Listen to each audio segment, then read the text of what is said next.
Real estate consultant એવા થઈ ગયા છે કે 10-15 કરોડની વાત તમારી સાથે કરવાની જ નહીં. રિયલ એસ્ટેટ અને અમદાવાદ કંઈક અલગ લીગમાં જઈ રહ્યું છે ને. કેમ? જે લેવલની વસ્તુ આવી રહી છે.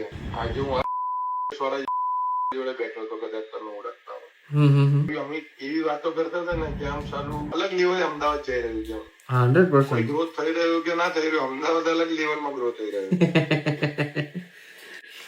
એની ફિતરતમાં જે છે શહેરના આ વસ્તુ તો ગ્રોથ હોય. આમ કોઈ આટલું જ નથી. આમ 5-10 કરોડ નો તો જાણે કે રિયલ એસ્ટેટ કન્સલ્ટન્ટ એવા થઈ ગયા છે કે 10-15 કરોડ ની વાત તમારી સાથે કરવાની જ નહીં. તમારો પોતે જ નથી.